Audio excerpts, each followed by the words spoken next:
What's going on, guys? My name's Jack. Today I'm going to be talking about how to be a full-time video creator and breaking down how I've been a full-time video creator officially, I guess, for about 2 years, but technically for forever, pretty much, like more or less. I'm gonna get a bit more into that in a second. But if you're new to my channel, welcome. I upload weekly or daily content actually based around video editing, videography, or how to make money making videos. Subscribe now if that sounds interesting to you. Today I'm going to talk about how I've been a full-time video creator for 2 years officially, in the fact that the way I justify that is having a significant income from the video production every month, which obviously has enabled me to pay rent on my office, my house, whatever the case may be, right? And, you know, that has really been for 2 years. But I guess I've been a full-time video creator forever. I just really haven't been making that much money off of it before about 2 years ago, right? So I'm 20 now. I started freelancing properly and actually making significant money off of videos at about 18. I've been making money from videos for a while before that, you know, a little 50 quid here. I had multiple YouTube channels, which companies would pay me, you know,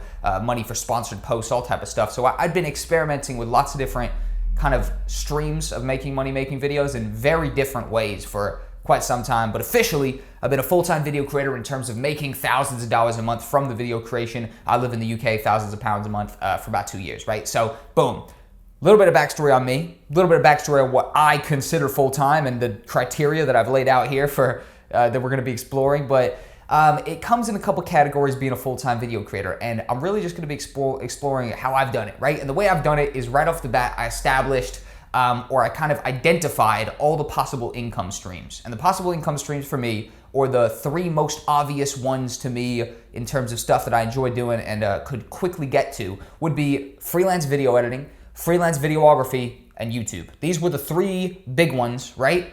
That, in my opinion, were the most obvious income streams that I identified. The YouTube, I understood that it would make me money later. I would have to build a catalog of videos and the money would really come later, more like 2 years down the road, which I'll get to that more in a second, which, you know, that theory was definitely correct from the start.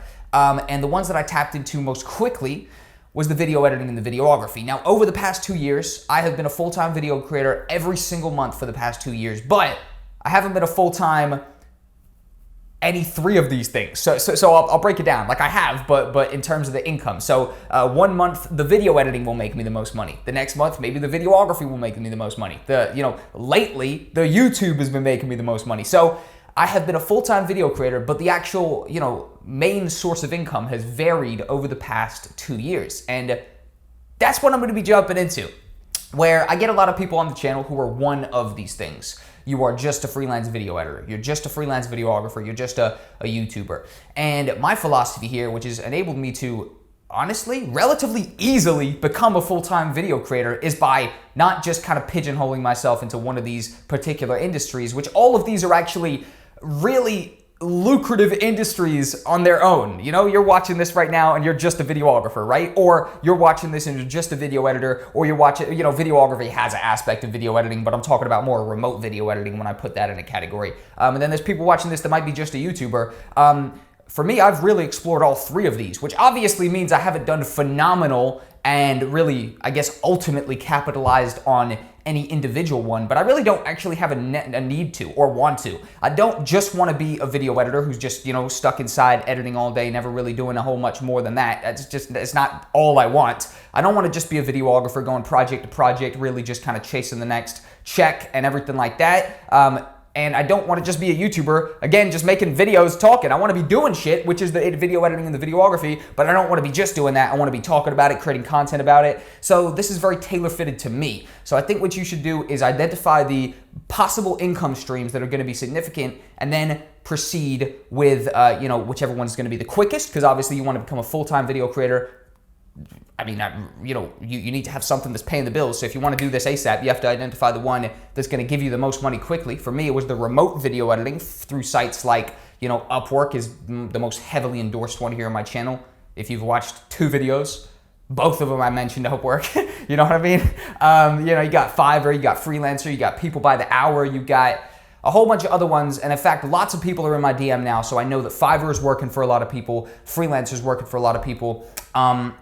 And some other ones as well, in terms of, you know, you could be doing some cold calling. I've done some cold calling. You could be doing some cold emailing, all type of stuff. But you definitely need to be bringing in income through a couple different streams. Those are some that I've identified from the start, and take some context from that basically and apply it to what you're doing. But next up, execute ruthlessly and be proactive as fuck. This is a pretty funny title for the next segment I'm going to be talking about, but it's very true. And this encaptures some of my energy, in terms of talking about this topic right here. A lot of people are, maybe underestimating how much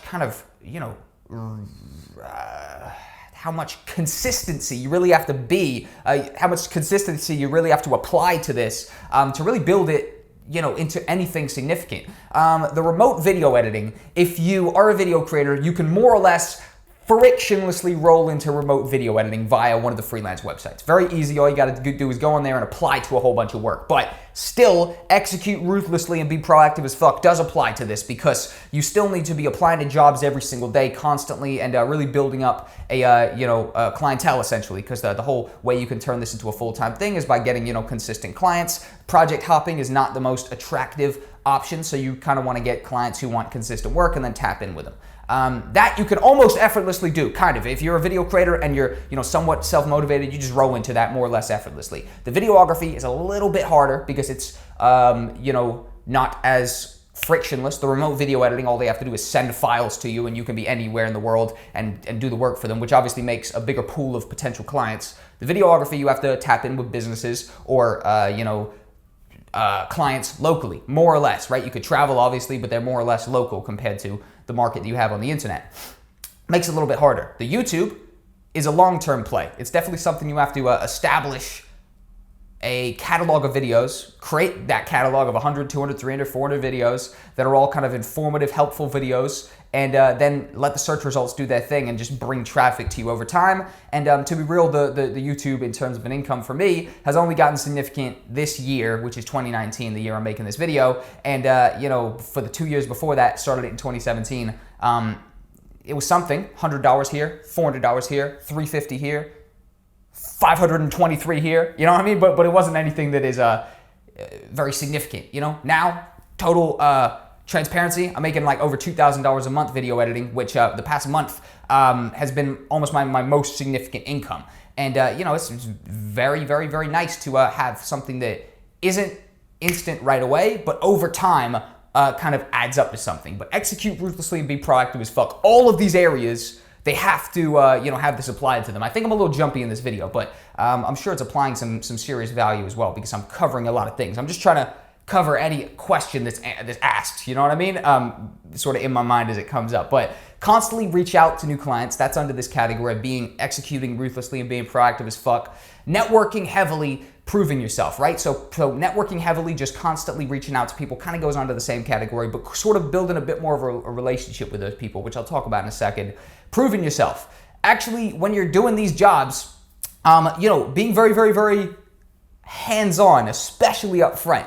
It's very cool to, be super hands-on up front, actually, make a very good impression, start the relationship off good, and then sort of, once you've sort of figured out the format, maybe it gets a little bit easier as you go. But I think, especially these freelance clients, especially your first few, you want to be going super, super hard for them, making a phenomenal impression. In fact, I uploaded a video yesterday or the day before, I think it was the day before, talking about how to build rapport and impress new clients, talking with another video creator, Enquiries, who basically smashed this and has done phenomenal at it. And I think it's crucial because this is going to set you up for repeat business. If you could become friends with the client, that's like the best thing. I've become friends with maybe a handful of clients. I'm going to say maybe about 5 different clients I've properly become friends with, where they ring me up and actually talk to me on a friend sort of basis, and actually the relationship has clearly surpassed like a professional level.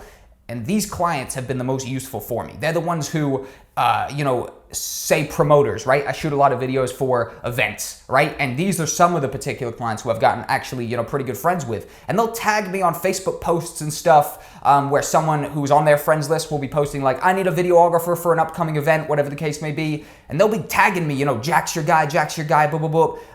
And then also, they are in the community, so they know lots of people. Someone will literally ask them verbatim for a recommendation. They'll then recommend me. And these people who I've taken the relationship to a further level, which has kind of happened naturally, but also happened because of me being just a naturally outgoing, kind of outreaching dude who is more or less trying to take that relationship to a more significant level, rather than just hey, what's up, I'm here to film, cool, where do you want want me there? All right, cool. I'm not like that, you know what I mean? I'm very much so more hands-on, more personal dude. And it's helped me.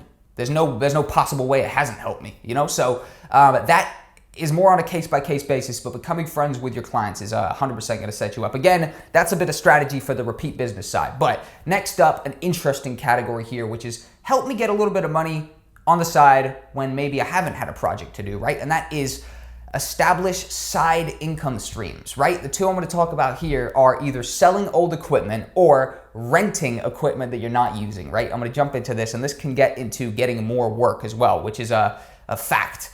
So selling old equipment, personally, I use Facebook Marketplace. This is what I do if I got old equipment, a microphone, a random clip-on mic, something like that I don't need anymore. I've upgraded it, or companies actually send me equipment. So if it's not the best, I'll just sell it on. And essentially what I do is I go on Facebook Marketplace, I put it up on there, and then people have come and bought that equipment off of me, which puts a little bit of extra money in my pocket, in the short term. But also, people have bought equipment off of me and then ended up telling me about a project. I've showed interest in that project. I've sent them my show reel, and they've hired me for like 4 videos going forward. You know what I mean? And that's a product of them coming to buy an item off of me off Facebook Marketplace, because at the end of the day, it's kind of like a networking thing. You are putting yourself in contact with other video creators, and that could lead to something. In my case, it literally 100% has. It led to a car dealership hiring me for 4 projects, and I've talked to them, and we're most likely, it seems like that, gonna do more projects in the future. So that's the product of them coming and originally buying a microphone from me for 20 quid. So I think establish a side income stream,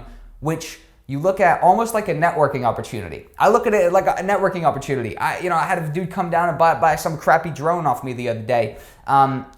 He didn't seem the most professional dude in the world, but you strike, sometimes you win, sometimes you lose, you know what I mean? I'm still meeting these people face to face, and at the end of the day, I think it's a cool option to explore. Renting equipment as well, you could go to a website called fatllama.com. Fatllama.com, you could rent anything you could rent a weed whacker, a fucking hibbity hop. You could rent plenty of different stuff on there, and I think fatllama.com is a good spot. You can actually rent some equipment, and again, video creators who are maybe looking to do a big project or something, they need more equipment, more camera angles, whatever the case may be. They can come and they'll rent some equipment off you. And I told my friend Noah, who lives up in London, very populated, place, probably the most active spot in the whole England, right? I told him, dude, if you rent your equipment on this website up there in London, you'll probably have loads of people coming to get it off of you for the nature of it being a very populated area. Lots of people will be on the site searching for equipment. And he put his equipment up on there, and the owner of, hands down, one of the biggest rap channels in the whole, UK, called Link Up TV, literally had Drake on there, spitting some freestyles a couple months ago.